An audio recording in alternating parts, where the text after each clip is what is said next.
The Alliance was the name of an organisation that the Daleks were temporarily part of that sought to trap the 11th Doctor inside the Pandorica in a misguided attempt to prevent a predicted total event collapse that would destroy the universe. The Alliance was made up of a diverse variety of the Doctor's enemies, past and present, including Paradigm Daleks, Cybermen, Sontarans, Judoon, Silurians, Hoiks, Draconians, Nestine and many others. These formerly warring races unified for the sole purpose of preventing their mutual annihilation, but despite the fact that they had correctly identified the source of the imminent end of the universe, the destruction of the Doctor's TARDIS, they incorrectly assumed that the Doctor was the only one capable of causing such an event, and devised an elaborate trap to imprison him in the Pandorica, despite the fact that it was actually the Doctor's wife, River Song, who was destined to inadvertently cause the destruction of the TARDIS and the universal devastation which followed. Members of the Alliance travelled back in time and infiltrated the home of the Doctor's companion, Amy Pond, taking scans of the items in her bedroom in order to construct a fake legend that was designed to pique her interest and by extension attract the Doctor's attention. The Pandorica scenario was populated with aspects of Amy's childhood that she found interesting. The story of Pandora's Box, Amy's favourite childhood tale, was used as the inspiration for the Pandorica.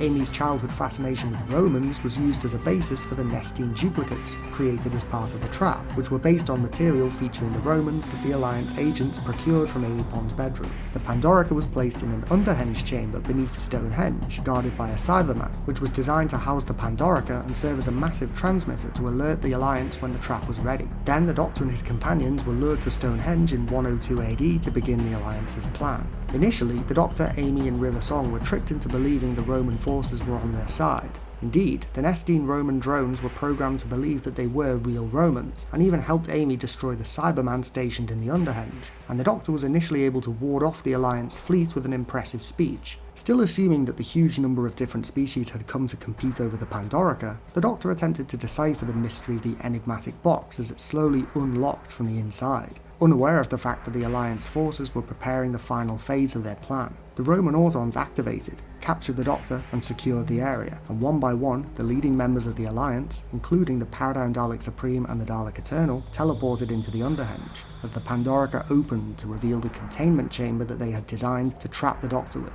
As the Doctor begged the Alliance members to listen to him, the Nestine duplicates dragged him to the Pandorica and secured the restraints, before the Alliance leaders moved in to gloat. The Daleks, Cybermen and Sontarans proclaimed that they would save the universe from the Doctor, who was confused at first but finally realised what was about to happen. Too late, as the Alliance sealed him in the Pandorica, and almost immediately after this, the total event collapse that had frightened the Alliance members into forming their union in the first place occurred, annihilating history and wiping all of the Alliance races out of existence. The Earth was the only planet to survive, as the burning TARDIS acted as a surrogate star that kept the last echo of creation alive.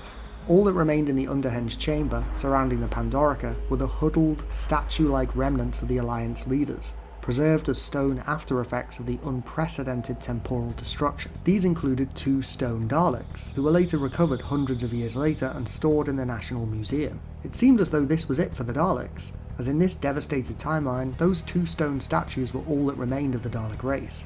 However, this was not the end of the universe. Through a bizarre series of circumstances, the Alliance had accidentally resurrected Amy Pond's dead fiancé Rory Williams, as they had used a picture of him in Roman garb that they found in Amy's house as a template for one of the Autons. This allowed Rory to unlock the Pandorica and free the Doctor, and, using the Pandorica, the burning TARDIS and Amy Pond's memories, the Doctor was eventually able to restore the universe from destruction, thanks to the Pandorica's regenerative powers. Because the total event collapse had never occurred, the Alliance ceased to exist, and presumably all the Alliance members reverted back to how they had been before the rumours of the end of the universe had spread. Since the Alliance had never happened, and the sole unifying cause for the Alliance no longer existed, the former member species went back to endlessly warring with each other. The only individuals who retained any memory of the Alliance, the Pandorica and the total event collapse were the Doctor, Amy, Rory and River Song. However, one other individual who might have been able to retain the memories of those events, who was present at the underhenge, was the Dalek Eternal. Although not confirmed, the Dalek Eternal is rumoured to be time-sensitive, which would give it the ability to retain memories from aborted timelines that it was part of. Could it be that, having witnessed the ease in which the Alliance members captured the Doctor, the Eternal returned that knowledge to the rest of the Dalek race, causing them to become more receptive to alliances with other races in the future? We may never know. What do you think of the Alliance? Do you like the idea of the Daleks making pragmatic alliances